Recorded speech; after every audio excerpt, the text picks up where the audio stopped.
ಕುಬೇರನಿಗೆ ಸವಾಲ್ ವಿಶೇಷ ಕಾರ್ಯಕ್ರಮಕ್ಕೆ ಸ್ವಾಗತ. ನಾನು ನಿಮ್ಮ ವರ್ಷ. ದುಷ್ಯಂತ್ ಸೈಂಟಿಫಿಕ್ ವಾಸ್ತು ಅಂತಾನೆ ಪ್ರಸಿದ್ಧಿ ಹೊಂದಿರುವಂತಹ ಡಾಕ್ಟರ್ ದುಷ್ಯಂತ್ ಅವರು ನಮ್ಮ ಜೊತೆ ಕಾರ್ಯಕ್ರಮದಲ್ಲಿದ್ದಾರೆ. ಸರ್, ಕಾರ್ಯಕ್ರಮಕ್ಕೆ ಸ್ವಾಗತ. ನಮಸ್ಕಾರ.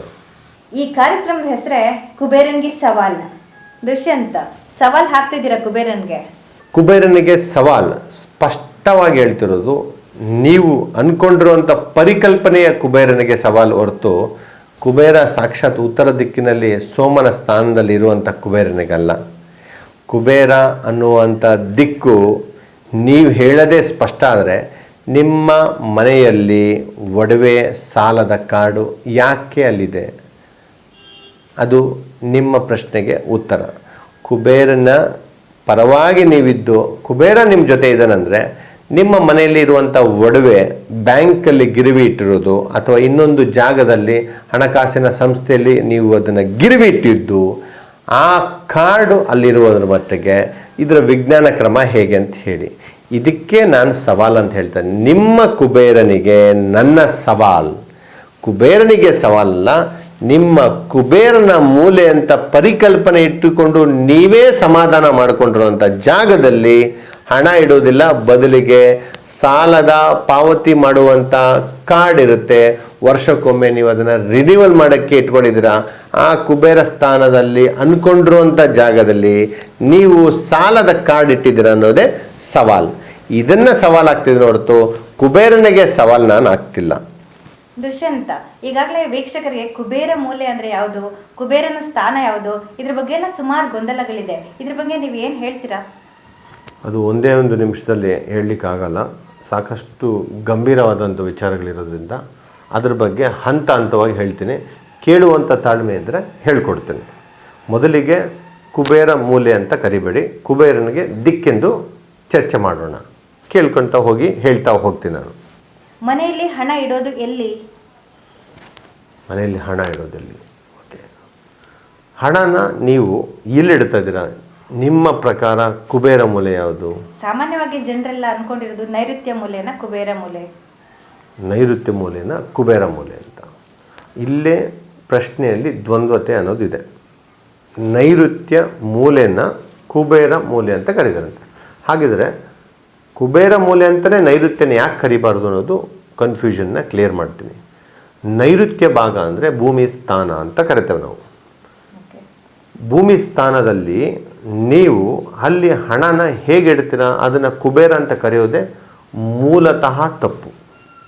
ಈ ತಪ್ಪನ್ನು ಸರಿಪಡಿಸ್ಕೊಂಡ್ರೆ ನೀವು ಅಲ್ಲಿಂದ ಮುಂದಕ್ಕೆ ಹೋಗ್ಬೋದು. ಹಾಗಾದರೆ ಯಾವ ದಿಕ್ಕು ಕುಬೇರ ಮೂಲೆ ಅಥವಾ ಕುಬೇರನ ದಿಕ್ಕು ಅಂತ ಏನು ಹೇಳ್ತೀರಾ ನೀವು? ಕುಬೇರ ದಿಕ್ಕು ಅನ್ನೋದು ಉತ್ತರಕ್ಕೆ ನಾವು ವೈಜ್ಞಾನಿಕವಾಗಿ ಮತ್ತು ವಾಸ್ತುಶಾಸ್ತ್ರದಲ್ಲಿ ಆಗ್ರಹಪಡಿಸಿದ್ದಾರೆ. ನಾನು ಹೇಳ್ತಾರೆ ಆಗ್ರಹಪಡಿಸಿದ್ದಾರೆ ಅಂತ. ವಾಸ್ತುಶಾಸ್ತ್ರದ ಪ್ರಕಾರ ಉತ್ತರ ದಿಕ್ಕು ಕುಬೇರ ದಿಕ್ಕು. ಅದನ್ನು ಹೊರತುಪಡಿಸಿ ಇನ್ನು ಯಾವುದೇ ದಿಕ್ಕು ಕುಬೇರ ಅನ್ನೋದಿಲ್ಲ. ಇದನ್ನು ಜನಗಳು ತಪ್ಪಾಗಿ ಪರಿಕಲ್ಪನೆ ಮಾಡ್ಕೊತಾರೆ. ಹಾಗಾಗಿ ಇದರ ಬಗ್ಗೆ ಸ್ಪಷ್ಟತೆ ಇಲ್ಲ ಅವ್ರ ಹತ್ರ. ಅವರು ಹೇಳುವಂಥ ದಿಕ್ಕು ನಾನು ಇಲ್ಲಿ ತಿಳಿಸುತ್ತಿರುವಂಥ ವಾಸ್ತುಶಾಸ್ತ್ರದ ಕುಬೇರ ದಿಕ್ಕಿಗೂ ಅಜಗಜಾಂತರ ಇದೆ. ಮನೆಯಲ್ಲಿ ಪರ್ಟಿಕ್ಯುಲರ್ ಆಗಿ ಇಲ್ಲೇ ಹಣ ಇಡಬೇಕು ಅಂದರೆ ನೈಋತ್ಯ ಮೂಲೆನ ಅಥವಾ ನೀವು ಹೇಳ್ತಿರೋ ಉತ್ತರ ದಿಕ್ಕ? ಕುಬೇರನ ದಿಕ್ಕಿನಲ್ಲಿ ಹಣ ಇಡಬೇಕು. ಹಣ ಇಡುವಾಗ ನಿಮ್ಮ ಬಟ್ಟೆಗಳನ್ನು, ಒಳ ಉಡುಪುಗಳನ್ನು ಮತ್ತು ನಿಮಗೆ ಬೇಡದೇ ಇರುವಂಥ ಹಳೆಯ ವಸ್ತುಗಳು, ನಾನು ಈಗ ದಪ್ಪ ಆಗಿದ್ದೀನಿ, ಸ್ವಲ್ಪ ಸಣ್ಣ ಆದಮೇಲೆ ಈ ಬಟ್ಟೆ ಹಾಕ್ಕೊತೀನಿ ಅನ್ನುವಂಥ ಬಟ್ಟೆಗಳನ್ನು, ನಿಮ್ಮ ಅಜ್ಜಿ ಚಾತ ಮತ್ತು ನಿಮ್ಮ ಹಿರಿಯರು ಹಾಕಿರುವಂಥ ಬಟ್ಟೆಗಳನ್ನು, ಅದಕ್ಕೊಂದು ಕನ್ನಡಿಯನ್ನು ಮತ್ತು ಆ ಬೀರುವಲ್ಲಿ ಇತರ ವಸ್ತುಗಳನ್ನು, ಇವನ್ನೆಲ್ಲನೂ ಕುಬೇರ ದಿಕ್ಕಿನಲ್ಲಿ ಇಡಬಾರ್ದು. ಕುಬೇರನಿಗೆ ಏನಿರಬೇಕು ಅಂತ ಒಂದು ಗಾದೆ ಮಾತಿದೆ. ಕುಬೇರ ಎಲ್ಲಿರಬೇಕು ಅನ್ನೋದು ವೈಜ್ಞಾನಿಕ ಹಿನ್ನೆಲೆ ಇದೆ.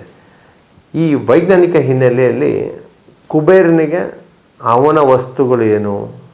ಹಣ, ವಜ್ರ, ವೈಡೂರ್ಯಗಳು, ಧನ ಕನಕಗಳು, ಅಂದರೆ ಹಣ ಮತ್ತು ಹಣದ ವಸ್ತುಗಳು ಯಾವುದ್ಯಾವುದಿದೆ, ಇದು ಮತ್ತು ನಿಮ್ಮಲ್ಲಿರುವಂಥ ಬಂಗಾರ ಒಡವೆ ಇವೆಲ್ಲವನ್ನು ಉತ್ತರ ದಿಕ್ಕಿನಲ್ಲಿ ಮಾತ್ರ ಇಡಬೇಕು.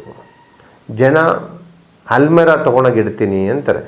ಅದರ ಒಳಗೆ ನಾವು ಸ್ನಾನ ಮಾಡಿ ಬಳಸದೆ ಇಟ್ಟಿರುವಂಥ ಬಟ್ಟೆಗಳನ್ನು ಮತ್ತು ಬಟ್ಟೆಯನ್ನು ವಾಶ್ ಮಾಡಿ ಒಗೆದು ತಂದಿಟ್ಟಿರುವಂಥ ಬಟ್ಟೆಗಳನ್ನು ಕುಬೇರನ ಜಾಗದಲ್ಲಿ ಇಡಬಾರದು. ಹಣ ಅಲ್ಲಿಟ್ಟರೂ ಬರೋಲ್ಲ, ಎಲ್ಲಿಟ್ಟರೂ ಬರೋದಿಲ್ಲ. ಬಟ್ಟೆಗಳನ್ನು ಸೇರಿಸಿ ಒಡವೆ ಮತ್ತು ಹಣನ ಇಡಬಾರ್ದು. ಹಣಕ್ಕೆ ಅದರದಾದ ಆದ್ಯತೆ ಇದೆ, ಅದರದಾದ ಒಂದು ಗುಣಾಂಶ ಇದೆ, ಮೆರಿಟ್. ಆ ಮೆರಿಟ್ ಮೇಲೆ ಇಟ್ಟರೆ ಮಾತ್ರ ಹಣ ಕುಬೇರನ ದಿಕ್ಕಿಗೆ ಗೌರವ ಇರುತ್ತೆ, ಕುಬೇರನಿಗೂ ಒಂದು ಗೌರವ ಮನ್ನಣೆ ಸಿಗುತ್ತೆ, ಮತ್ತು ಮನೆಯಲ್ಲಿ ನೆನೆಸಲಿಕ್ಕೆ ಒಂದು ಅನುಕೂಲ ಆಗುತ್ತೆ. ಈ ಡಾಕ್ಯುಮೆಂಟ್ಸ್ ಇತ್ಯಾದಿಗಳನ್ನ ಎಲ್ಲಿ ಇಡಬೇಕಾಗುತ್ತೆ? ಡಾಕ್ಯುಮೆಂಟ್ಸ್, ಪ್ರಾಪರ್ಟಿ, ಆಸ್ತಿ ವಿಚಾರ ಅಂತ ಬಂದಾಗಲೂ ಭೂಮಿಗೆ ಸೇರಿದ್ದು ಅಂತ ಹೇಳ್ತಾರೆ. ಕುಬೇರನ ವಿಚಾರ ಇತಿಹಾಸ ತುಂಬ ದೊಡ್ಡದಿದೆ. ಆದರೆ ಇವತ್ತಿರುವಂಥ ಶೆಡ್ಯೂಲ್ ಲೈಫಲ್ಲಿ ನಮಗೆ ಸರಿಯಾದ ಸಮಯನೇ ಇಲ್ಲೇ ಭಾವನೆಗಳನ್ನು ಚರ್ಚೆ ಮಾಡಲಿಕ್ಕೆ. ಜನಗಳಿಗೆ ಹಣ ಇಡೋದಷ್ಟೇ ಇಂಪಾರ್ಟೆಂಟ್. ಅವರಿಗೆ ಹಣ ಜಾಸ್ತಿ ಆಗಬೇಕಷ್ಟೇ, ಏನೇನಾಗಲಿ ಅದು ಡಬಲ್ ಆಗಬೇಕು. ಹಾಗಾಗಿ ಡಾಕ್ಯುಮೆಂಟ್ಸ್ ಕೂಡ ಡಬಲ್ ಆಗಬೇಕು ಅನ್ನೋ ವಿಚಾರಗಳನ್ನೇ ನಗ್ತಾರೆ, ಮಾತಾಡ್ತಾರೆ ಜನ. ನಮಗೆ ಹಣ ಆಗಲಿ ಡಾಕ್ಯುಮೆಂಟ್ಸ್, ಪ್ರಾಪರ್ಟಿ ಡಾಕ್ಯುಮೆಂಟ್ ಜೆರಾಕ್ಸ್ ಅಲ್ಲ, ಪ್ರಾಪರ್ಟಿ ಡಾಕ್ಯುಮೆಂಟ್ಸ್ ಅಂದರೆ ನಕಲು ಕಾಪಿಗಳಲ್ಲ. ಪ್ರಾಪರ್ಟಿಗೆ ನಾವು ತಿಳ್ಕೊಂಡಿರುವಂಥ ಡಾಕ್ಯುಮೆಂಟ್ಸು ಒರಿಜಿನಲ್ ಕಾಪೀಸ್ನ ನೀವು ಉತ್ತರ ದಿಕ್ಕಿನಲ್ಲಿ ತಿಜೋರಿ ಪೆಟ್ಟಿಗೆಯಲ್ಲಿ ಇಡಬೇಕು. ಇದನ್ನು ತಿಜೋರಿ ಪೆಟ್ಟಿಗೆ ಅಂತ ಹೇಳಬೇಕು, ಅಲ್ಮೆರಾ ಅಲ್ಲ. ಅಲ್ಮೆರಾ ಅಂದಾಗ ನೀವೇನು ಮಾಡ್ತೀರಾ, ನಿಮ್ಮ ಮನೆಯ ಕುಟುಂಬಸ್ಥರ ಬಟ್ಟೆಗಳನ್ನು ಅಲ್ಲಿಡ್ತೀರ. ಇದನ್ನು ತಿಜೋರಿಯಿಂದ ಸಪರೇಟ್ ಮಾಡಬೇಕು, ವಿಭಾಗೀಕರಣ ಆಗಲೇಬೇಕು. ಆವಾಗಲೇ ಹಣಕ್ಕೂ ಗೌರವ ಇರೋದು. ಈಗ ನೀವು ಹೇಳ್ತೀರಾ ಕುಬೇರಸ್ಥಾನ ಇದು ಅಂತ, ಆದರೆ ಕೆಲವು ಗುರೂಜಿಗಳು ಅವ್ರು ಹೇಳ್ತಾ ಇರ್ತಾರೆ ಬೇರೆ ಅಂತ. ಜನಗಳಿಗೂ ತುಂಬ ಗೊಂದಲ ಇರುತ್ತೆ. ಮತ್ತು ಇನ್ನೊಂದು ಪ್ರಶ್ನೆ, ಇವಾಗ ಉತ್ತರ ದಿಕ್ಕನ್ನು ಯಾವ ರೀತಿ ಕನ್ಸಿಡರ್ ಮಾಡೋದು? ಮನೆಯಿಂದನ ಅಥವಾ ರೂಮಿಂದನ ಯಾವ ರೀತಿ ನೀವು ಅಳತೆ ತಗೊತೀರಾ? ನಾನು ಮೊದಲೇ ಶುರು ಮಾಡುವಾಗ ಹೇಳಿದ್ದೀನಿ, ಇದು ಗಂಭೀರವಾಗಿ ಚರ್ಚೆ ಮಾಡುವಂಥ ವಿಚಾರ. ಹಣದ ವಿಷಯ ಅಂತ ಬಂದಾಗ ಫಿನಾನ್ಸ್ ಅಂತ ಕರಿತೀವಿ ನಾವು, ಇದು ಆರ್ಥಿಕತೆ ಬಗ್ಗೆ ಅಂತ, ಆಯಿತಾ. ಕೆಲವೊಂದು ಗುರೂಜಿ ಅಂತ ಬೇರೆ ನೀವು ಅಲ್ಲಿ ಪ್ರಸ್ತಾಪನೆ ಮಾಡ್ತಿದ್ದೀರಾ ನೋಡಿ.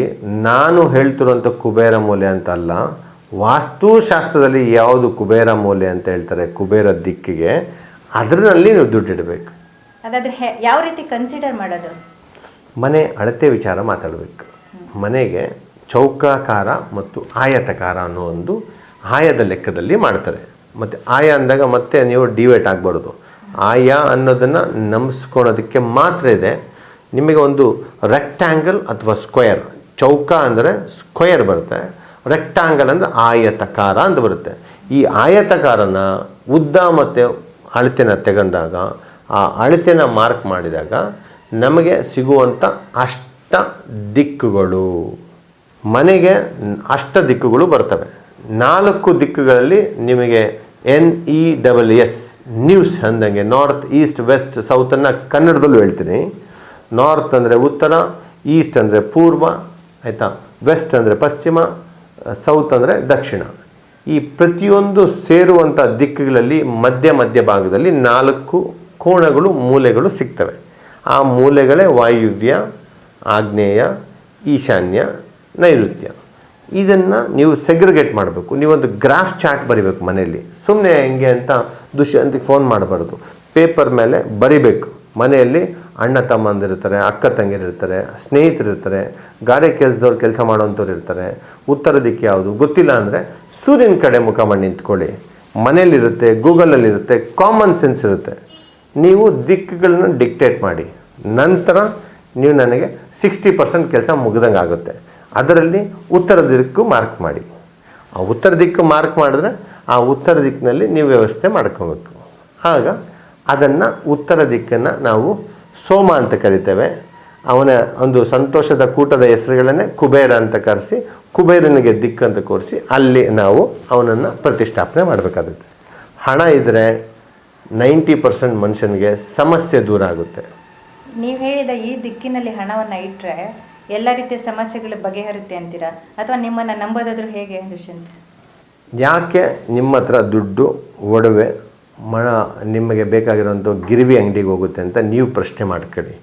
ನಂತರ ನಾನು ನನ್ನ ಪ್ರಶ್ನೆಯನ್ನು ನೀವು ಹಾಕಿರುವಂಥ ವಿಚಾರಕ್ಕೆ ಉತ್ತರ ಕೊಡ್ತೇನೆ. ನೀವು ಹೇಳುವಂತೆ ನಾನು ಇಡುವಂಥದ್ದು ಇಟ್ಟು ನೋಡಿ, ಆಚೆ ಹೋದರೆ ಚರ್ಚೆ ಮಾಡೋಣ. ಇಡದೆ ಜನ ನಿಮ್ಮ ಬಗ್ಗೆ ಇವಾಗ ನಂಬಿಕೆ ಬರೋದು ಹೇಗೆ ನಿಮ್ಮ ಮಾತಿನ ಮೇಲೆ? ನನಗೆ ಫೋನ್ ಮಾಡಿ ಹೇಳಕ್ಕೆ ಹೇಳಿ, ನಾನೇನೆ ನಿಮಗೆ ವಿಡಿಯೋದಲ್ಲಿ ಅವ್ರು ಮಾರ್ಕ್ ಮಾಡಿ ತೋರಿಸ್ತೇನೆ. ನಾನು ಹೇಳಿದ ಜಾಗದಲ್ಲಿ ದುಡ್ಡು ಇಡಕ್ಕೆ ಹೇಳಿ, ಇಲ್ಲ ಅಂದರೆ ನನ್ನನ್ನು ಈ ಥರ ಕರೀಲಿಕ್ಕೆ ಹೇಳಿ. ಸುಮ್ಮನೆ ನಾವು ಮಾತಾಡೋದು ಹೇಳೋದಲ್ಲ. ತೊಗೊಂಬಂದು ಚಿಕ್ಕದು ಟಿಫನ್ ಬಾಕ್ಸ್ ಇಟ್ಟು ಅದರಲ್ಲಿ 50 ರೂಪಾಯಿ ಒಂದು ನೋಟು, 10 ರೂಪಾಯಿ ನೋಟ್ ಇಟ್ಟು ಪೂಜೆ ಮಾಡಬಾರ್ದು. ನೀವು ಬರುವಂಥ ಪ್ರತಿ 4 ಕಾಣಿಯಿಂದ ಹಿಡಿದು 4 ಲಕ್ಷದವರೆಗೂ ಹಣವನ್ನು ನಾನು ಹೇಳಿದ ಜಾಗದಲ್ಲಿ ಇಡಬೇಕು. ಇಟ್ಟು ನೀವೇ ಪರೀಕ್ಷಿಸಿ ನೋಡಿ. ಆದರೆ ಫಲಾನುಭವಿ ಅಕ್ಕಪಕ್ಕ ನೆರೆ ಹೊರೆ ಇಡೀ ಊರು ಕೆರೆ ಎಲ್ಲ ಜನಕ್ಕೂ ನೀವು ಜ್ಞಾನವನ್ನು ಹಂಚಿಸಿ. ಅಜ್ಞಾನ ಜಾಸ್ತಿ ಇದೆ. ಜ್ಞಾನಿಗಳಿಗೆ ಸಂಪಾದನೆ ಮಾಡುವಂಥ ವಿಜ್ಞಾನದ ಮಹತ್ವ ಅಂದರೆ ಮಾಹಿತಿಯೇ ಸಂಪತ್ತು. ಈ ಮಾಹಿತಿಯನ್ನು ನೀವು ಮಾಡಿ ನಂತರ ನೀವು ಅದರ ಫಲಾನುಭವವನ್ನು ಅನುಭವಿಸಿ ಅದರ ಅನುಗ್ರಹಕ್ಕೆ ಪಾತ್ರರಾಗಿ ನಂತರ ನೀವು 4 ಜನಕ್ಕೆ ತೋರಿಸಿ ಇದನ್ನು ಪರಿಹಾರ ಹೇಳಿ. ಇದನ್ನು ಹೇಳದೆ ನಾವು ನಂಬಲಿಕ್ಕೆ ಆಗೋದಿಲ್ಲ. ಮತ್ತು ಗಿರ್ವಿ ಇಡುವಂಥ ಪರಿಸ್ಥಿತಿ ನಿಮಗೆ ಬರೋದಿಲ್ಲ. ನೀವು ಗಿರ್ವಿ ಇಡೋದು ಬೇಡ. ಈ ತಿಂಗಳಲ್ಲಿ ಹೆಚ್ಚಾಗಿ ಬ್ಯಾಂಕಿನಲ್ಲಿ, ಒಡವೆ ಅಂಗಡಿಗಳಲ್ಲಿ, ಪಾನ್ ಅಂಗಡಿಯಲ್ಲಿ ರಿನಿವಲ್ಸ್ ಮಾಡ್ಕೊತಾರೆ. ನಿಮಗೆ ಗೊತ್ತಿದೆ, ರಿನಿವಲ್ಸ್ ಪ್ರತಿಯೊಂದು ಮಾಡುವಂಥ ಸಮಯ ಇದು. ರಿನಿವಲ್ ಮಾಡುವವರಿಗೆ ಸದ್ಯಕ್ಕೆ ಇವತ್ತು ತಲೆ ತಗ್ಗಿಸಿದ್ರೆ ಸಾಕಪ್ಪ ಅಂತ ಹೇಳ್ತಾರೆ. ಅವರು ಎಲ್ಲರೂ ನೈಋತ್ಯ ಭಾಗನ ಕುಬೇರ ಮೂಲೆ ಅಂತ ಹೇಳ್ಕೊಂಡು ಬಟ್ಟೆಗಳ ಜೊತೆ ಒಡವೆಗಳನ್ನ ಇಟ್ಟು ಆ ಒಡವೆಗಳ ಬಾಕ್ಸ್ಗಳಿರ್ತವೆ ಹೊರತು ಒಡವೆ ಇರಲ್ಲ. ನಾನು ಹೇಳಿದ ಜಾಗದಲ್ಲಿಟ್ಟರೆ ಒಡವೆ ಬಾಕ್ಸೇ ಬೇಕಾಗಿಲ್ಲ, ಒಡವೆ ಇರುತ್ತವೆ. ಒಡವೆನ ನೀವು ಗಿರ್ವಿ ಅಂಗಡಿಯಲ್ಲಿ ಬ್ಯಾಂಕ್ನಲ್ಲಿ ಇಡೋದು ಬೇಡ. ತಂದು ನಿಮ್ಮ ಮನೇಲಿಟ್ಟು ನಿಮ್ಮ ಮನೆಯಲ್ಲೇ ಬಡ್ಡಿ ಕಟ್ಟದಂತೆ ಮಾಡ್ಕೊಳ್ಳಿ. ಇದು ಮನೆಗಷ್ಟೇ ಸೀಮಿತನಾ ಅಥವಾ ಆಫೀಸ್ಗಳಲ್ಲಿ, ಅಂಗಡಿಗಳಲ್ಲಿ ಯಾವ ರೀತಿ ಕುಬೇರ ಮೂಲೆಯನ್ನು ಚೆಕ್ ಮಾಡೋದು? ವಾಣಿಜ್ಯವಾಗಿ ವ್ಯಾಪಾರ ಮಾಡುವಂಥ ಪ್ರತಿಯೊಬ್ಬರಿಗೂ ಸಂಜೆ ಮನೆಗೆ ಬರುವಾಗ ಲಕ್ಷ್ಮಿ ಬರ್ತಾಳೆ ಅಂತ ಹೇಳ್ತಾರೆ. ಸಂಜೆ ಲಕ್ಷ್ಮಿ ಬರ್ತಾಳೆ ಅಂತ ಹೇಳಿದ್ರೆ ರೈತಾಪಿ ಕುಟುಂಬದವ್ರು ಏನು ಮಾಡ್ತಾರೆ, ರೈತರು ವ್ಯವಸಾಯ ಕ್ಷೇತ್ರದಿಂದ ಮನೆಗೆ ಬರುವಾಗ ಏನಾದರೂ ವ್ಯವಸಾಯದಲ್ಲಿ ಬೆಳೆದಿರೋದು ಒಂದು ಸೌತೆಕಾಯಿ, ಒಂದು ತರಕಾರಿ, ಒಂದು ಸೊಪ್ಪನ್ನು ಎತ್ಕೊಂಡು ಮನೆಗೆ ಬರ್ತಾರೆ ಸಂಜೆ 6 ಗಂಟೆಗೆ. ಆ ಸಂಜೆ 6 ಗಂಟೆಗೆ ಬಂದ ಮೇಲೆ ಆ ಟೈಮಲ್ಲಿ ಲಕ್ಷ್ಮಿ ಬರ್ತಾಳೆ ಅಂತ ಕೆಲವೊಂದು ವಿಧಿವತ್ತುಗಳು, ಸ್ವಚ್ಛತೆ ಇರಲಿ, ಆ ಟೈಮಲ್ಲಿ ದೀಪ ಹಚ್ಚೋ ಟೈಮ್ ಅಂತ ಹೇಳ್ತಾರೆ. ಅದೇ ಥರ ವಾಣಿಜ್ಯ ಮಳಿಗೆಯಲ್ಲೂ ಹಣ ಇದ್ದರೆ ವ್ಯಾಪಾರ ಮಾಡಲಿಕ್ಕೆ ಮುಂದುವರಲಿಕ್ಕೆ ಆಗೋದಿಲ್ಲ. ಹಣದ ಅವಶ್ಯಕತೆ, ಹಣದ ಒಂದು ಮಹತ್ವ ಯಾವಾಗ ಬರುತ್ತೆ ವ್ಯಾಪಾರದಲ್ಲಿ, ಅದು ನಮಗೆ ಸರಿಯಾದ ಜಾಗದಲ್ಲಿ ಇಡುವಾಗ. ಸೋಮನ ದಿಕ್ಕು ಯಾವತ್ತೂ ಬದಲಾಗಲ್ಲ. ಕುತ್ಕೊಳ್ಳೋ ಅಂಥ ಜಾಗನೇ ಬೇರೆ. ನೀವು ಜನಗಳಿಗೆ ದುಡ್ಡನ್ನು ತೆಗೆದುಕೊಳ್ಳುವಂಥ ಸ್ಕ್ಯಾನರು, QR ಕೋಡು, ಪೆಟ್ಟಿಗೆ ಇಡುವಂಥ ಜಾಗವೇ ಬೇರೆ. ಸ್ಪಷ್ಟವಾಗಿ ಕೇಳಿಸ್ಕೊಳ್ಳಿ. ಕೇಳುವಂಥ ತಾಳ್ಮೆ ಇರೋರಿಗೆ ಮಾತ್ರ. ಕುತ್ಕೊಳ್ಳುವಂಥ ಜಾಗವೇ ಬೇರೆ, ಹಣ ವಸೂಲಿ ಮಾಡುವಂಥ, ಹಣ ರಿಸೀವ್ ಮಾಡುವಂಥ ವಾಣಿಜ್ಯ ಜಾಗವೇ ಬೇರೆ. ಪೆಟ್ಟಿಗೆ ಇಡುವ ಜಾಗದಲ್ಲಿ ಕುತ್ಕೊಳೋದು, ಅಲ್ಲೇ ಚಪ್ಪಲಿನೂ ಬಿಡ್ತೀನಿ, ಅಲ್ಲೇ ದೇವ್ರು ಇಡ್ತೀನಿ, ಇದೆಲ್ಲ ಕನ್ಫ್ಯೂಷನ್ಸ್ ಇರಬಾರ್ದು. ದುಡ್ಡು ಇಡುವುದ ಜಾಗವೇ ಬೇರೆ, ಕೂತ್ಕೊಳ್ಳೋ ಅಂಥ ಕಿಸೆನೇ ಬೇರೆ ಇರುತ್ತೆ. ಇದನ್ನು ಅಳವಡಿಸ್ಕೊಂಡ್ರೆ, ಮತ್ತು ಇದನ್ನು ತುಂಬ ಜನ ವೈಷ್ಣವರು ಇದನ್ನು ತುಂಬ ಚೆನ್ನಾಗಿ ಅದನ್ನು ಪರಿಪಾಲನೆ ಮಾಡ್ತಾರೆ. ಅದು ಅವರ ಹೊರತುಪಡಿಸಿ ಇನ್ಯಾರೂ ನಾನು ಅದನ್ನು ನೋಡಿಲ್ಲ. ವೈಷ್ಣವರಿಗೆ ಮಾತ್ರ ಇದು ಸೀಕ್ರೆಟ್ ಗೊತ್ತಿದೆ. ಈ ಸೀಕ್ರೆಟು ಪ್ರತಿಯೊಬ್ಬರು ಸಿಕ್ಕರೆ ಪ್ರತಿಯೊಬ್ಬರು ಅವರಷ್ಟೇ ವಿಶೇಷವಾದ ಒಂದು ಆದ್ಯತೆ ಇರೋ ಆರ್ಥಿಕ ಒಂದು ಕಂಟ್ರೋಲನ್ನು ಮಾಡ್ತಾರೆ. ಕುಬೇರನಿಗೆ ಸವಾಲ್ ವಿಶೇಷ ಕಾರ್ಯಕ್ರಮಕ್ಕೆ ಸ್ವಾಗತ. ಈ ಹಿಂದೆನೂ ದುಷ್ಯಂತ್ ಅವರು ಬಂದು ಸುಮಾರು ಮಾಹಿತಿಗಳನ್ನ ನಿಮ್ಮ ಜೊತೆ ಹಂಚ್ಕೊಂಡಿದ್ದಾರೆ. ಇವತ್ತು ಕೂಡ ಅದ್ರ ಬಗ್ಗೆ ಮಾಹಿತಿ ಹಂಚ್ಕೊಳ್ಳೋಕೆ ಬಂದಿದ್ದಾರೆ. ಕಾರ್ಯಕ್ರಮಕ್ಕೆ ಸ್ವಾಗತ. ನಮಸ್ಕಾರ. ಈ ಹಿಂದೆ ಹೇಳಿದ್ರಿ ಶೆಟ್ರು ಸಾಮಾನ್ಯವಾಗಿ ಬಿಸ್ನೆಸ್ಸಲ್ಲಿ ಸಕ್ಸಸ್ ಹೊಂದ್ತಾರೆ ಅಂತ. ಅವರ ಯಶಸ್ಸಿನ ಗುಟ್ಟೇನು? ಶೆಟ್ರಿಗೆ ವ್ಯಾಪಾರದಲ್ಲಿ ಜವಾಬ್ದಾರಿ ಇದೆ. ಶೆಟ್ಟರು ಸುಮಾರು ವ್ಯಾಪಾರದಲ್ಲಿ ಮಾಡ್ತಾರೆ. ಎಣ್ಣೆ ಕೆಲಸ ಮಾಡೋದು, ಈ ಥರ ಸುಮಾರು ವಿಚಾರಗಳಲ್ಲಿ ಅವರು ಮುಂದೆ ಇದ್ದಾರೆ. ಅವ್ರಿಗೆ ಗೊತ್ತಿದೆ. ಲಕ್ಷ್ಮಿ ಅವ್ರಿಗೆ ಒಲಿಯೋದು ಯಾಕೆ? ಅವ್ರಿಗೆ ಗೊತ್ತಿದೆ ದುಡ್ಡನ್ನು ಎಲ್ಲಿಡೋದು, ಮೈ ಮೇಲಿರುವಂಥ ಒಳ ಉಡುಪನ್ನು ಎಲ್ಲಿಡೋದು ಅಂತ. ಅವ್ರ ಹತ್ರ ಹೋದರೆ ಅವ್ರ ಮನೇಲಿ ನೀವು ನಾನು ಕೇಳ್ಪಟ್ಟಂಗೆ, ನಾನು ತಿಳ್ಕೊಂಡಂಗೆ ಉತ್ತರ ದಿಕ್ಕಿನಲ್ಲಿ ತಿಜೋರಿ ಪೆಟ್ಟಿಗೆ ಇರುತ್ತೆ. ಆ ಪೆಟ್ಟಿಗೆ ಒಂದು ಮಟ್ಟದಲ್ಲಿ, ಒಂದು ಹಂತದಲ್ಲಿ ಹೈಟಾಗಿರುತ್ತೆ. ಅದಕ್ಕೆ ಒಂದು ಲೆಕ್ಕಾಚಾರದ ಅಳತೆ ಮೇಲೆ ಕೂರಿಸಿರ್ತಾರೆ. ಅದು ತಿಜೋರಿ ಪೆಟ್ಟಿಗೆ ಅಂತ ಇರುತ್ತೆ. ಅವರು ಯಾವುದೇ ಕಾರಣಕ್ಕೂ ಮರದಲ್ಲಿ ಮಾಡಿರುವಂಥ ವಾರ್ಡ್ರೋಬ್ನಲ್ಲಿ ತಿಜೋರಿ ಪೆಟ್ಟಿಗೆಯನ್ನು ಇಡಲ್ಲ. ಅದರ ಮೇಲೆ ಸೀರೆಗಳು, ಒಳ ಉಡುಪುಗಳು, ಪ್ಯಾಂಟು, ಶರ್ಟು, ರವಕೆ, ಇತರ ವರ್ಷಗಳು ಅವರು ಇಟ್ಟಿರೋದಿಲ್ಲ. ಅವರು ಸ್ಪಷ್ಟವಾಗಿ ನೀವು ಹಣದ ಪೆಟ್ಟಿಗೆನ ಎಲ್ಲಿಡಬೇಕು ಅನ್ನೋದು ಅವರಲ್ಲಿ ನೋಡಿ ಕಲ್ತ್ಕೊಳ್ಳಿ. ತಿಜೋರಿ ಪೆಟ್ಟಿಗೆ ಅಂತ ಹೇಳ್ತಿದ್ದೀರಾ, ಅದು ಕಬ್ಬಿಣದಾಗಿರ್ಬೇಕಾ ಅಥವಾ ಮರದ್ದಾಗಿರ್ಬೇಕಾ, ಹೇಗಿರಬೇಕು? ತಿಜೋರಿ ಪೆಟ್ಟಿಗೆ ಮೊದಲಿಗೆ ಜೀರ್ಣಕ್ರಿಯೆ ಮಾಡ್ಕೊಳ್ಳಿ ಜನಗಳು. ಅಲ್ಮೆರಾಯಿಂದ ತೆಗೆದು ಅಲ್ಲಿ ಇಡ್ತಾರ ಅನ್ನೋದು ಫಸ್ಟು ಜನಗಳಿಗೆ ಚರ್ಚೆ. ನನ್ನ ಒಂದು ಸವಾಲು, ಅವರು ದುಡ್ಡು ಇಡುವಂಥ ವಿಚಾರನ ಯೋಚನೆ ಮಾಡಿದ್ರೆ ತಂತಾನಾಗಿ ತಿಜೋರಿ ಪೆಟ್ಟಿಗೆಗೆ ಬಂಡವಾಳ ಕುಬೇರ ತರಿಸ್ಕೊತಾನೆ. ಇದು ನಿಮಗೆ ಗಮನದಲ್ಲಿರಲಿ. ನೀವು ಮರದಲ್ಲಿ ಮಾಡಿರುವಂಥ ಪೆಟ್ಟಿಗೆಯನ್ನು ತೆಗೆದುಕೊಂಡು ಅಲ್ಲಿಗೆ ಇಟ್ಟರೆ ಆಗೋದಿಲ್ಲ, ವರ್ಕ್ ಆಗೋದಿಲ್ಲ. ತಿಜೋರಿ ಪೆಟ್ಟಿಗೆಗೆ ಕಬ್ಬಿಣದ ಧಾತುವಿಂದ ಕೂಡಿದಂಥ ಒಂದು ಪೆಟ್ಟಿಗೆನೇ ಆಗಬೇಕು. ಅದಕ್ಕೆ ಅದು ಹೊರತುಪಡಿಸಿ ಇನ್ಯಾವುದರಲ್ಲೂ ಅದು ವ್ಯವಸ್ಥೆ ಆಗೋದಿಲ್ಲ. ಸಾಮಾನ್ಯವಾಗಿ ವೀಕ್ಷಕರಿಗೆ ಹಣದ ಬಗ್ಗೆ ಮಹತ್ವ ಗೊತ್ತಿದೆ, ಹಣವನ್ನು ಇಡಬೇಕಾಗಿರೋ ಸ್ಥಳದ ಬಗ್ಗೆನೇ ಗೊತ್ತಿಲ್ಲ. ಎಸ್ಪೆಷಲಿ ಲೇಡೀಸ್ ಅಡುಗೆ ಮನೆಯಲ್ಲಿ ಡಬ್ಬದಲ್ಲಿ ಅಲ್ಲಿ ಇಲ್ಲಿ ಎಲ್ಲ ಇಟ್ಟಿರ್ತಾರೆ. ಇದ್ರ ಬಗ್ಗೆ ಏನು ಹೇಳ್ತೀರಾ? ಅವರು ಕಷ್ಟದ ಕಾಲಕ್ಕೆ ಅದನ್ನು ಅನಿವಾರ್ಯಕ್ಕೆ ಅಂತ ಬಳಸೋದಕ್ಕೋಸ್ಕರ ಅಗ್ನಿ ಮೂಲೆಯಲ್ಲಿ ಅಡುಗೆ ಮನೆ ಅಂತ ಇದ್ದರೆ ಅವರಲ್ಲಿ ಅದನ್ನು ಪೆಟ್ಟಿಗೆಯಲ್ಲಿ ಒಂದು ಸಾಸಿವೆ ಕಾಳಲ್ಲೋ ಅಥವಾ ಇನ್ನೊಂದು ವಸ್ತುಗಳಲ್ಲಿ ಇಡ್ತಾರೆ. ಅದು ವಿಜ್ಞಾನ ಅಲ್ಲ. ನೀವು ಹೇಳಿದಂತೆ ಹೆಣ್ಣು ಮಕ್ಕಳ ಬಗ್ಗೆ ನಾವು ಚರ್ಚೆ ಮಾಡೋಣ. ಅದು ಕಷ್ಟದ ಕಾಲಕ್ಕೆ ಮಾತ್ರ ಆಗುತ್ತೆ. ಹಣ ಇರುವುದು ವೈಭೋಗ ಮಾಡೋಕ್ಕೆ, ಆನಂದ ಪಡಲಿಕ್ಕೆ. ಅನಿವಾರ್ಯ ಪರಿಸ್ಥಿತಿಯಲ್ಲಿ ಕಷ್ಟದಲ್ಲಿ ಆ ಹಣನ ಬಳಸ್ತೀರಂದರೆ ಆ ಹಣ ಅಲ್ಲ. ಅದು ತೊಂದರೆಯನ್ನು ನಿಮಗೆ ಅನಿವಾರ್ಯ ಪರಿಸ್ಥಿತಿಯಲ್ಲಿ ಪರಿಹಾರ ಕೊಡೋ ಒಂದು ಸೊಲ್ಯೂಷನ್ ಆಗಿರುತ್ತೆ. ನೀವು ಹಣವನ್ನು ಸಂತೋಷದಿಂದ ಬಳಸಲಿಕ್ಕೆ ಬೇಕಂದರೆ ಉತ್ತರ ದಿಕ್ಕಿನಲ್ಲಿ ನೀವು ಅದರ ಒಂದು ಹಂತವನ್ನು ಇಟ್ಕೊಂಡು ಅಲ್ಲಿಟ್ಟರೆ ಹಣ ಬರುತ್ತೆ. 99% ಅಂದರೆ 99% ಯಾರಿಗೂ ನೈಋತ್ಯ ಭಾಗನ ಬಿಟ್ಟು ಜನ ಮನಸ್ಥಿತಿನ ಒಪ್ಪೋದಿಲ್ಲ. ಉತ್ತರಕ್ಕೆ ಇರಬೇಕು. ಮನೆ ಬಾಗಿಲಿದೆಯಲ್ಲ, ಬಾಗಿಲ ಹತ್ರ ಬಂದು ನಾವು ದುಡ್ಡಿನ ವ್ಯವಹಾರ ಮಾಡಿದ್ರೆ ಜನಗಳು ಗೊತ್ತಾಗ್ಬಿಡುತ್ತೆ. ಜನಗಳಿಗೋಸ್ಕರ ಬದುಕುವಂಥ ಜನ ವಾಸ್ತು ಪ್ರಕಾರ ನೈಋತ್ಯದಲ್ಲಿ ಇಡಕ್ಕೆ ಹೋಗ್ತಾರೆ. ಅದು ನೈಋತ್ಯದಲ್ಲಿ ಲಕ್ಷ್ಮಿ ಇರೋದಿಲ್ಲ, ಅಲ್ಲಿ ಅದು ಒಪ್ಪಲಿಕ್ಕೆ ಆಗೋದಿಲ್ಲ. ನೀವು ಅಲ್ಲಿ ಇಡಿ, ಅದು ವರ್ಕ್ ಆಗಲ್ಲ. ಖಂಡಿತವಾಗಿ ಹೇಳ್ತಾ ಇದ್ದೀರಾ, ಲಕ್ಷ್ಮೀ ಕುಬೇರರ ಸ್ಥಾನ ಅಂದ್ರೆ ಉತ್ತರ ದಿಕ್ಕು. ಕುಬೇರನ ದಿಕ್ಕಿಯಲ್ಲಿ ಲಕ್ಷ್ಮಿಯನ್ನ ಕಾಲು ಮುರಿದು ಕುಬೇರ ಕೂರಿಸ್ಕೊಳ್ಳೋಂಥ ಜಾಗವೇ ಕುಬೇರ ದಿಕ್ಕು. ಲಕ್ಷ್ಮಿ ಕಾಲು ಮುರಿದು ಅಲ್ಲಿ ಕೂತಿರ್ಬೇಕು ಅಂದ್ರೆ ತಪ್ಪಾಗಿ ಪರಿಕಲ್ಪನೆ ಮಾಡಬಾರ್ದು.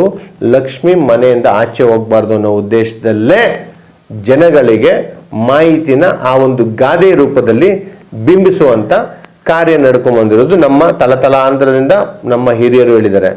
ನೀವು ವೀಕ್ಷಣೆ ಮಾಡಿ, ನೀವು ಹೋಗುವಂಥ ದೇವಸ್ಥಾನಗಳಲ್ಲೂ ಸಹ ನಾನು ಹೇಳೋದು ಬೇಡ, ಅಲ್ಲಿರುವಂಥ ಪೆಟ್ಟಿಗೆಗಳನ್ನು ನೀವು ನೋಡಿಕೊಡಿ. ಪೆಟ್ಟಿಗೆಗಳು ಕಳ್ತನ ಆಗ್ತವೆ. ಕಾರಣ ಅದು ನಿಲ್ಲುವಂಥ ಜಾಗದಲ್ಲಿ ಇರುವುದಿಲ್ಲ. ಅದು ಎಲ್ಲಿರಬೇಕು ಸೀಮಿತವಾಗಿ, ಅಲ್ಲಿದ್ದರೆ ಹಣ ಆಚೆ ಹೋಗೋದಿಲ್ಲ ಅಂತ. ಹೆಣ್ಣು ಮಕ್ಕಳಿಗೆ ಇವತ್ತು ನಾನು ಮನವಿ ಮಾಡ್ಕೊತೀನಿ, ಅಗ್ನಿಮೂಲೆಯಲ್ಲಿ ಪೆಟ್ಟಿಗೆಗಳಲ್ಲಿ ಇಡಬೇಡಿ. ನಿಮ್ಮದೂ ಅಂತ ದಿಕ್ಕಿದೆ. ನಿಮ್ಮ ಗೃಹಿಣಿಯರಿಗೆ, ನಮ್ಮ ಸಿಸ್ಟರ್ಸ್, ಅಕ್ಕ ತಂಗಿಯರಿಗೆ, ಇವರಿಗೆ ಅಂತ ಪ್ರತ್ಯೇಕವಾದ ದಿಕ್ಕೇ ಉತ್ತರ. ಈ ದಿಕ್ಕಿನಲ್ಲಿ ನೀವು ಅಳತೆ ಮಾಡಿ, ಮಾರ್ಕ್ ಮಾಡಿ ಇಟ್ಕೊಳ್ಳಿ. ನಿಮಗೆ ಕನ್ಫ್ಯೂಸ್ ಆಯಿತಾ, ನನಗೆ ಫೋನ್ ಮಾಡಿ, ಕೆಳಗೆ ತಿಳಿಸಿರುವಂಥ ನಂಬರ್ಗೆ ನಾನು ನಿಮಗೆ ಅಸಿಸ್ಟ್ ಮಾಡ್ತೀನಿ. ಮೊದಲಿಗೆ ಅಳತೆ ತೆಗೆದು ಚೌಕಟ್ಟು ಎಲ್ಲಿಡು ಅಂತ ಹೇಳಿ 50 ರೂಪಾಯಿಯಿಂದ ಶುರು ಮಾಡೋಣ. ಆ ಹಣ 100 ಜನಕ್ಕೆ ನೀವು ವಿವರಿಸಿ ಲೇವಾದೇವಿ ಮಾಡಿ. ನಂತರ ಅದರಿಂದ ಬಂದಂಥ ಒಂದು ಸಕಾರಾತ್ಮಕ ಅನುಭವನ ನೀವು ಇದೇ ವೇದಿಕೆಯಲ್ಲಿ ನಮ್ಮ ವರ್ಷ ಅವ್ರ ಮುಂದೆ ಚರ್ಚೆ ಮಾಡಿ, ನಾನು ತಪ್ಪಾದರೆ ವಾಸ್ತು ಹೇಳೋದನ್ನು ಬಿಡ್ತೇನೆ. ಈ ಕುಬೇರನಿಗೆ ಇಷ್ಟೊಂದು ಪ್ರಾಶಸ್ತ್ಯ ಯಾಕೆ ಅಂತ? ಈ ದಿಕ್ಕಲ್ಲೇ ಇಡಬೇಕು, ಇದೇ ಕುಬೇರ ಸ್ಥಾನ, ಇಲ್ಲಿಟ್ರೆ ಲಕ್ಷ್ಮಿ ಉಳಿಯುವಂಥದ್ದು ಅಂತ. ಹಣ ಇಲ್ಲದವ್ರ ಮನೆ ನೋವು ಈ ಪ್ರಶ್ನೆಗೆ ಉತ್ತರ ಕೊಡುತ್ತೆ. ನಾವು ಹಣ ಇದ್ದರೆ ಎಲ್ಲದಕ್ಕೂ ಶುರು ಮಾಡಲಿಕ್ಕೆ ಒಂದು ಕಾರ್ಯಕ್ರಮದ ಮುನ್ನುಡಿ ಅಂತ ಹಣ ಅಂತ ಹೇಳ್ತಾರೆ. ಆ ಹಣನೇ ಇಲ್ಲ ಅಂದರೆ ಕೆಲಸ ಮಾಡಲಿಕ್ಕೆ ಆಗಲ್ಲ. ಅದು ಒಂದು ವ್ಯವಹಾರಕ್ಕೆ ಲೇವಾದೇವಿ ಮಾಡಲಿಕ್ಕೆ, ನಿಮ್ಮ ಹತ್ರ ಇರುವುದನ್ನು ನಾನು ತೆಗೆದುಕೊಳ್ಳಲಿಕ್ಕೆ, ನನ್ನ ಹತ್ರ ಒಂದು ನೀವು ತಗೊಳ್ಳಿಕ್ಕೆ ಮಾಧ್ಯಮ ಅಂತ ಹಣ ಆಗುತ್ತೆ. ಈ ಹಣನೇ ಮನುಷ್ಯನ ಸಂಪತ್ತನ್ನು ಮುಗಿಲೆತ್ತರಕ್ಕೆ ಎತ್ಕೊಂಡು ಹೋಗುತ್ತೆ, ಅವನನ್ನು ಆಪತ್ತಿಗೂ ಕರ್ಕೊಂಬರುತ್ತೆ. ಕಾರಣ ನೈಋತ್ಯ ಭಾಗನ ಕುಬೇರ ಮೂಲೆ ಅಂತ ತಪ್ಪಾಗಿ ಪರಿಕಲ್ಪನೆ ಮಾಡಿಕೊಂಡು ಅಲ್ಲಿಗೇನೆ ಹಣ ಇಟ್ಕೊಂಡು ಬರಬಾರ್ದು ಹಣ ಅಂದದು ಅನ್ನೋ ಥರ ಹೋಗದೇ ಬಾರದಂಥ ವಸ್ತುಗಳೆಲ್ಲ ಹೋಗುತ್ತೆ. ಹಾಗಾಗಿ ಕುಬೇರನಿಗೆ ಪ್ರಾಶಸ್ತ್ಯ ಇರಬೇಕು. ವ್ಯವಹಾರ ಮಾಡುವಾಗ ಹಣ ದ್ರವ್ಯ ಅಂತ ಕರಿತೇವೆ ನಾವು, ಆಯಿತಾ. ವ್ಯಾಪಾರ ದ್ರವ್ಯ ಚಿಂತನಂ ಅಂತ ಹೇಳ್ತಾರೆ. ಅದನ್ನು ದ್ರವ್ಯ ಅಂತ ಹೇಳಿದಾಗ ಒಂದು ವಸ್ತುವಿನ ಹಣ ಅಂತ ಒಂದು ಕನ್ಸಿಡ್ರೇಷನ್. ನೀವು ಮಾತುಕತೆ ಮಾಡಿ ಒಂದು ಕರಾರು ಮಾಡಿದಾಗ ಅದು ಏನೇ ಒಂದು ಅಂಶ ಇದ್ರೂ ಅದನ್ನು ಹಣದ ರೂಪದಲ್ಲಿ ಮೌಲ್ಯ ಕೊಟ್ಟು ನಾವು ಮಾಡಲಿಕ್ಕೆ ಕುಬೇರನ ಅವಶ್ಯಕತೆ ಇದೆ. ಹಾಗಿದ್ರೆ ಶೆಟ್ರು ಮನೆಗೆ ಹೋಗಿ ನಾವು ವಿಸಿಟ್ ಮಾಡಬೇಕು, ಅವ್ರು ಎಲ್ಲಿ ದುಡ್ಡಿಟ್ಟಿದ್ದಾರೆ ಅಂತ. ಮುಂದಿನ ದಿನಗಳಲ್ಲಿ ಹೋಗಿ ನೋಡುವ. ಯಾಕೆ ಪ್ರತಿಯೊಬ್ಬರೂ ಆ ಹಣದ ವಿಚಾರದಲ್ಲಿ ಶೆಟ್ರನ್ನು ಅಷ್ಟೊಂದು ಗಂಭೀರವಾಗಿ ಪರಿಗಣನೆ ಮಾಡಬೇಕು? ಹಣದ ವ್ಯಾಪಾರ ನಾವು ಶೆಟ್ರಂತೆ ಸುಭದ್ರವಾಗಿ ನಾವು ವ್ಯಾಪಾರದಲ್ಲಿ ಗೆಲ್ಲಬೇಕು ಅನ್ನೋದಿದೆ. ನನ್ನ ಒಂದು ಪ್ರತಿಯೊಬ್ಬ ಪ್ರಜಾನುಡಿ ವೀಕ್ಷಕರಿಗೆ ನಂದೊಂದು ಮನವಿ, ಪ್ರಯೋಗ ಮಾಡಿ ಅನುಭವ ಪಡಿಬೇಕು ಅಂತಲ್ಲ, ಇಲ್ಲಿ ಇಟ್ಟು ಸಕಾರಾತ್ಮಕ ಅನುಭವ ಪಡೀರಿ. 50 ರೂಪಾಯಿ ನಿಮಗೆ ಸಾಧಾರಣ ಅದು ಆಚೆ ಹೋದರೆ ಡಬ್ಬಲ್ ಆಗಿ ಬರಬೇಕು ಅಂದರೆ ತಪ್ಪಾಗಿ ಪರಿಕಲ್ಪನೆ ಮಾಡಿಕೊಂಡು ತಪ್ಪಾಗಿ ತಿಳ್ಕೊಳೋದಲ್ಲ. ಆ ಹಣ ಆ ಕುಬೇರನ ಒಂದು ಹಂತದಿಂದ ಅವನ ಒಂದು ಹತೋಟಿಯಲ್ಲಿ ಅದು ಸಾಗುತ್ತೆ ಆಚೆ ವ್ಯಾಪಾರ ಮಾಡ್ಕೊಂಬರೋಕ್ಕೆ. ಮತ್ತೆ ಅವನ ಹತ್ರನೇ ಬರಬೇಕು, ಆ ಒಂದು ರೀತಿಯಲ್ಲಿ ಬರಬೇಕು. ಗೃಹಿಣಿಯರಿಗೆ, ನಿಮಗೆ ಮತ್ತು ಶೆಟ್ರ ಮನೆಯಲ್ಲಿ ಒಂದು ಅವಕಾಶ ಇದ್ದರೆ ನೀವು ಹೋಗಿ ನೋಡಿ. ಮುಂದೆ ನನಗೊಂದು ಅವಕಾಶ ಸಿಕ್ಕರೆ ನಾನು ಶೆಟ್ರ ಮನೆಯಲ್ಲಿ ವಿಡಿಯೋನ ತೋರಿಸ್ತೀನಿ. ಇದು ಶೆಟ್ಟರಿಗೆ ಸೀಮಿತ ಅಲ್ಲ, ಶೆಟ್ಟರ್ ಇದನ್ನು ಗಮನ ಮಾಡಿ ಬಹಳ ವಿಜ್ಞಾನದಲ್ಲಿ ಬಳಸಿ ಅವ್ರ ಮನೆಯನ್ನು ಹಿಡೋದ್ರಿಂದ ಅವರು ಬೆಳೀತಾ ಹೋಗ್ತಿದ್ದಾರೆ. ನಾವು ಸುಮಾರು ನಮಗೆ ಬೇಕಾಗಿರುವಂಥ ಎಲ್ಲ ಕಂಫರ್ಟಬಲ್, ನಮ್ಗೆ ಬೇಕಾಗಿರೋದೇ ಕಂಫರ್ಟ್ಸ್. ನಾವು ಎಲ್ಲ ಥರ ಆಡಂಬರದಲ್ಲಿ ಇರಬೇಕು. ನಾನು ಚೇಂಜ್ ಆಗೋದಿಲ್ಲ, ನಾನು ಪೂಜೆ ಮಾಡೋಕ್ಕೆ ರದೀನಿ. ಕುಬೇರನಿಗೆ ಪೂಜೆ ಮಾಡ್ತಾರೆ ಹೊರತು, ಕುಬೇರನಿಗೆ ಲಕ್ಷ್ಮಿ ಮಾಡ್ತಾರೆ ಹೊರತು, ಪ್ರತಿದಿನ ನಿಮ್ಮ ಮನೇಲಿ ಕುಬೇರ ಅಂತ ಸ್ಥಾನಕ್ಕೆ ಒಂದು ಅವಕಾಶ ಕೊಡೋಕ್ಕೆ ಒಂದು ಪೆಟ್ಟಿಗೆ ಇಟ್ಕೊಂಡ್ರೆ ಹಣ ಬರುತ್ತೆ. ಒಂದೇ ಒಂದು ಪೆಟ್ಟಿಗೆಯಲ್ಲಿ ನಿಮ್ಮ ಮನೆಯಲ್ಲಿ ಆ ಕುಬೇರನ ಸ್ಥಾನ ಇರುತ್ತೆ. ನೀವು ಎಷ್ಟು ಇಂಪಾರ್ಟೆನ್ಸು ಅಗ್ನಿಮೂಲೆಯಲ್ಲಿ ಬೆಂಕಿ ಕೊಡ್ತೀರಾ ಮತ್ತು ಎಷ್ಟು ಇಂಪಾರ್ಟೆನ್ಸು ಜಲತತ್ವಕ್ಕೆ ನೀವು ನೀರಿಗೆ ಕೊಡ್ತೀರಾ. ಒಂದು ಪೆಟ್ಟಿಗೆ, ತಿಜೋರಿ ಪೆಟ್ಟಿಗೆ ನಿಮ್ಮ ಮನೆಗೆ ಈ ಗಂಗೆಗೆ ಬಿಲ್ ಕಟ್ಟೋಕ್ಕೆ, ದುರ್ಗೆ ಗ್ಯಾಸು ಬೆಂಕಿಗೆ ಬಿಲ್ ಕಟ್ಟೋಕ್ಕೆ ವ್ಯವಸ್ಥೆ ಮಾಡಿಕೊಡ್ತಾರೆ. ಸ್ವಲ್ಪ ತಲೆ ಉಪಯೋಗಿಸಿ ನೀವು ಇದನ್ನು ಗಮನಿಸ್ಕೊಳ್ಳಿ. ಯಾಕೆ ಇವೆಲ್ಲ ಹೇಳಬೇಕು ನಾನು? ನೀವು ತಿಳ್ಕೊಂಡಂತೆ ಕುಬೇರ ಮೂಲೆ ಅಂತ ತಿಳ್ಕೊಂಡಿರುವಂಥ ನೈಋತ್ಯ ಭಾಗ, ದಕ್ಷಿಣ ಪಶ್ಚಿಮ, ಸೌತ್ ವೆಸ್ಟ್, ನೈಋತ್ಯ ಖಂಡಿತ ಅಲ್ಲ. ನೀವು ಅಲ್ಲಿ ಹಿರಿಯರ ತಲೆಯ ತೀರಿ ಹೋಗಿರೋರದ ಫೋಟೋಗಳು ಹಾಕಬೇಕು.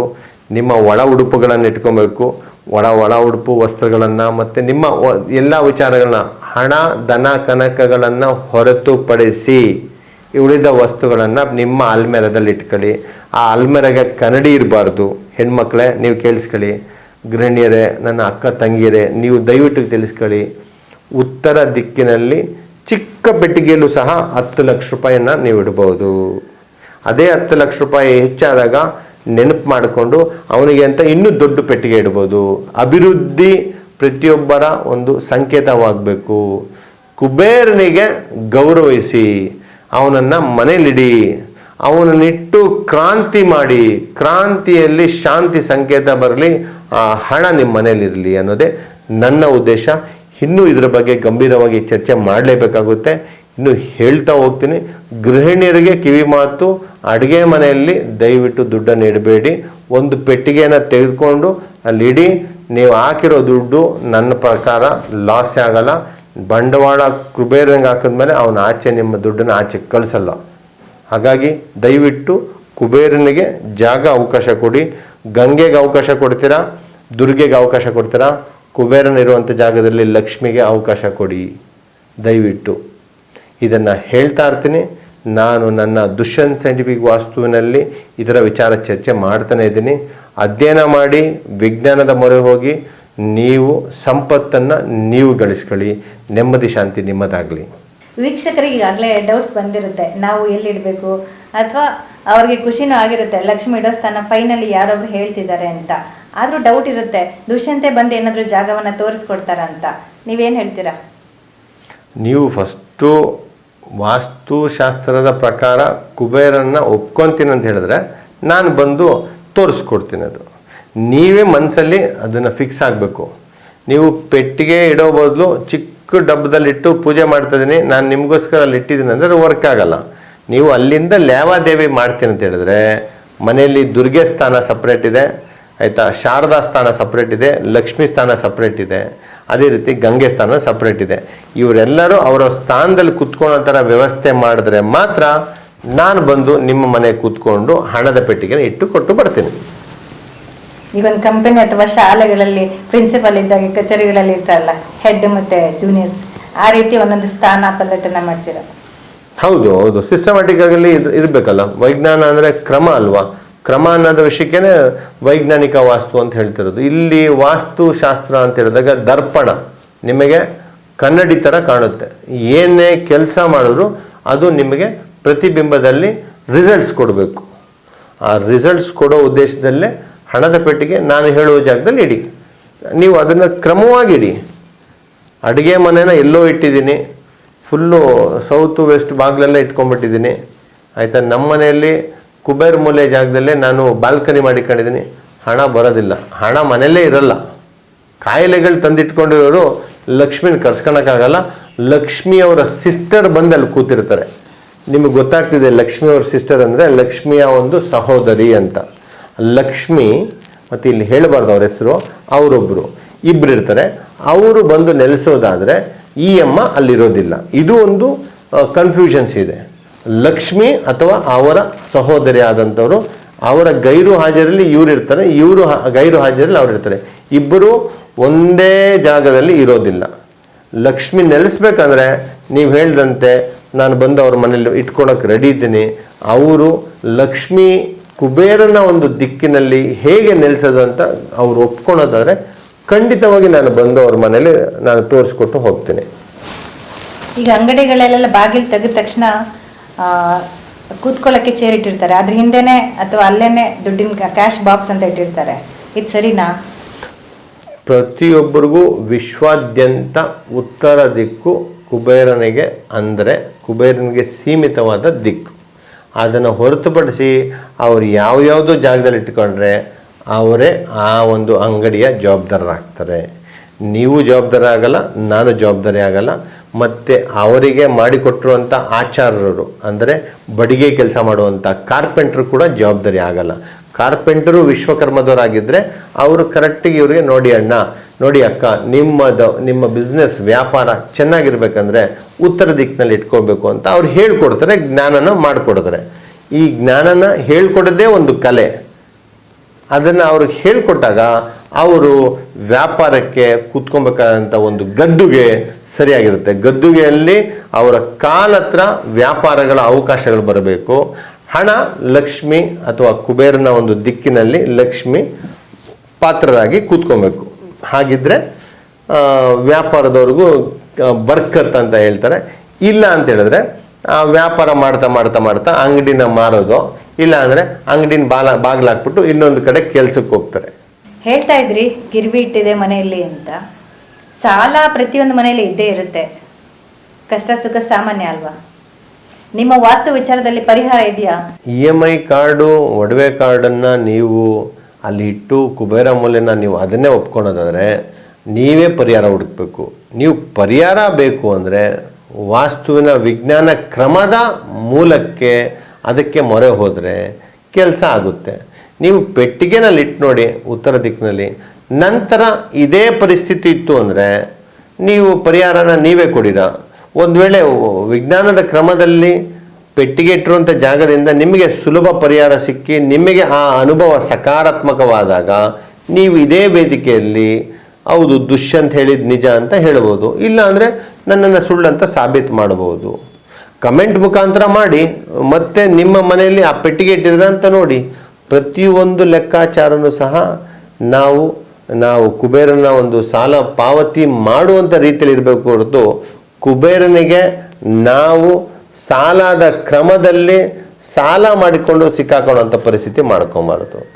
ಪರಿಹಾರ ಬೇಕು ಅಂದರೆ ಉತ್ತರ ದಿಕ್ಕಿನಲ್ಲಿ ಕುಬೇರ ಇರ್ತಾನೆ. ನೀವು ಹೋಗಿ ನಿಮ್ಮ ಮನೆಯಲ್ಲೇ ಹುಡುಕಿ ನಮಸ್ಕಾರ ಮಾಡಿ ದುಡ್ಡನ್ನ ಜೊತೆ ಚರ್ಚೆ ಮಾಡಿ ಅವನಿಗೆ ಮುಟ್ಟಿಸಿ ಕೊಟ್ಟು ಅವನಿಂದ ಪಡ್ಕೊಳ್ಳಿ, ನಿಮಗೆ ಪರಿಹಾರ ಸಿಗುತ್ತೆ. ವೀಕ್ಷಕರೇ, ಇಷ್ಟೊತ್ತು ನೀವು ಕಾರ್ಯಕ್ರಮನ ವೀಕ್ಷಣೆ ಮಾಡಿದ್ದೀರಾ. ದುಷ್ಯಂತ್ ಅವ್ರು ಹೇಳ್ತಾ ಇದ್ರು ದುಡ್ಡನ್ನ ಕುಬೇರ ಮೂಲ್ಯದ ಉತ್ತರ ದಿಕ್ಕಲ್ಲೇ ಇಡಬೇಕಂತ. ಇನ್ಮುಂದೆ ಅಡುಗೆ ಮನೆಯಲ್ಲೆಲ್ಲ ಇಡಕ್ ಹೋಗ್ಬಿಡಿ. ಅಡುಗೆ ಮನೆ ಕೇವಲ ಆಗ್ನೇಯ ದಿಕ್ಕು, ಇದು ಅಗ್ನಿಗೆ ಅಷ್ಟೇ ಸೀಮಿತ ಆಗಿದೆ. ದುಡ್ಡನ್ನ ಅಲ್ಲಿಟ್ಟು ಹಾಳು ಮಾಡ್ಕೋಬೇಡಿ. ಡಬ್ಬದಲ್ಲಿ ಇಡಬೇಡಿ ಅಂತ ಹೇಳ್ತದೆ ನಾನು. ಹೌದು, ಡಬ್ಬದಲ್ಲಿ ಇಡಬೇಡಿ. ಈಗ ನನಗೋಸ್ಕರ ನೀವು ಅವ್ರಿಗೆ ಹೇಳಿ ಒಂದು ಮಾತು, ಉತ್ತರ ದಿಕ್ಕಲ್ಲಿ ಮಾಡಿ ನೋಡಿ, ಉತ್ತರ ದಿಕ್ಕಲ್ಲಿ ದುಡ್ಡು ಇಟ್ಟು ನೋಡಿ. ಗೊತ್ತಾಗಿಲ್ಲ ಅಂದ್ರೆ ನಂಬರ್ ಇದೆ, ಕರೆ ಮಾಡಿ ನೋಡಿ ಅಥವಾ ವಿಡಿಯೋವನ್ನ ಕಳಿಸಿ ನೋಡಿ. ದುಷ್ಯಂತೆ ನಿಮ್ಮ ಮನೆಗೂ ಸಹ ಬಂದು ನಿಮ್ಗೆ ನಿಮ್ಮ ಡೌಟ್ಸ್ನ ಸಾಲ್ವ್ ಮಾಡ್ತಾರೆ. ಅಲ್ಲಿ ಕ್ಯಾಶ್ ಬಾಕ್ಸಲ್ಲಿ ಇಟ್ಟರೆ ಹಣ ಬರುತ್ತೆ ಮೇಡಮ್. ಹಣ ಬರೆದ್ರೆ ಅವರು ಖಂಡಿತ ನಿಮ್ಗೆ ಫೋನ್ ಮಾಡಿಲ್ಲ ಅಂದರೂ ಅವ್ರ ಹಣ ಅವ್ರ ಮನೇಲಿ ಇದ್ದರೆ ಅಷ್ಟೇ ಸಂತೋಷ ಪಡ್ತೇನೆ ನಾನು. ಅವರು ಉತ್ತರ ದಿಕ್ಕಿನಲ್ಲೇ ಇಡಲಿ, ಪೆಟ್ಟಿಗೆಯಲ್ಲಿಟ್ಟು ಅನಿವಾರ್ಯ ಪರಿಸ್ಥಿತಿ ಬೇಡ. ಆನಂದದಿಂದ ಸಡಗರನ ಅನುಭವಿಸೋದಕ್ಕೋಸ್ಕರ ಉತ್ತರ ದಿಕ್ಕಿನಲ್ಲಿ ಇಡಲಿಕ್ಕೆ ಅಂತ ಹೇಳಿ ಮೇಡಮ್. ವಾಸ್ತು ಪ್ರಕಾರ ಹಣವನ್ನ ಉತ್ತರ ದಿಕ್ಕಿನಲ್ಲಿ ಇಡಬೇಕು ಅಂತ ಒತ್ತು ಕೊಟ್ಟು ಅವಾಗಿಂದ ಹೇಳ್ತಿದ್ದಾರೆ. ನೀವು ಇದನ್ನ ಒಂದ್ಸತಿ ಫಾಲೋ ಮಾಡಿ ನೋಡಿ, ಅದಕ್ಕೇನು ದುಡ್ಡು ಖರ್ಚಾಗೋದಿಲ್ಲ ಅಲ್ವಾ? ವೀಕ್ಷಕರೇ, ಇದಾಗಿತ್ತು ಇವತ್ತಿನ ನಮ್ಮ ವಿಶೇಷ ಕಾರ್ಯಕ್ರಮ ಕುಬೇರನಿಗೆ ಸವಾಲ್. ಇಷ್ಟೊತ್ತು ವೀಕ್ಷಕರೊಂದಿಗೆ ಹೆಚ್ಚಾಗಿ ಕುಬೇರನ ಬಗ್ಗೆ ತಿಳಿಸ್ಕೊಟ್ಟಿದ್ದಾರೆ. ಇವರಿಗೆ ವಂದನೆಗಳು. ನಿಮಗೂ ಸಹ ವಂದನೆ ಹೇಳ್ತೀನಿ. ಸಮಸ್ತ ಪ್ರಜಾನುಡಿ ಹಾಗೂ ಇತರ ವೀಕ್ಷಣಕರಿಗೆ ನನ್ನ ಹೃತ್ಪೂರ್ವಕ ವಂದನೆಗಳನ್ನು ಹೇಳುತ್ತಾ, ಪ್ರತಿಯೊಬ್ಬರ ಮನೆಯಲ್ಲೂ ಹಣ ಆಡಂಬರದಲ್ಲಿರಬೇಕು. ಯಾರಿಗೂ ಹಣದ ಅನಿವಾರ್ಯ ಪರಿಸ್ಥಿತಿ ಬರಬಾರ್ದು. ಹಣ ಸಾಲದ ರೂಪದಲ್ಲಿ ಮನೆಗೆ ಬರಬಾರ್ದು. ಬದಲಿಗೆ ಅದು ಬಕ್ಷಿಸ್ ಬರುವಂತೆ ಮನೆಗೆ ಬರಬೇಕಂದ್ರೆ ನೀವು ಅಂದ್ಕೊಂಡಿರುವಂಥ ಕುಬೇರ ಮೂಲೆಯಲ್ಲಿ ಹಣವನ್ನು ಇಡದೆ ವಾಸ್ತು ಪ್ರಕಾರ ಇರುವಂಥ ಕುಬೇರ ದಿಕ್ಕಿನಲ್ಲಿ ಹಣ ಇಟ್ಟು ಯೋಗವನ್ನು ನಿಮ್ಮ ಮನೆಗೆ ಮಾಡಿಕೊಳ್ಳಿ. ವಂದನೆಗಳು. ವೀಕ್ಷಕರೇ, ಮುಂದಿನ ಸಂಚಿಕೆಯಲ್ಲಿ ಭೇಟಿಯಾಗೋಣ. ನಮಸ್ಕಾರ.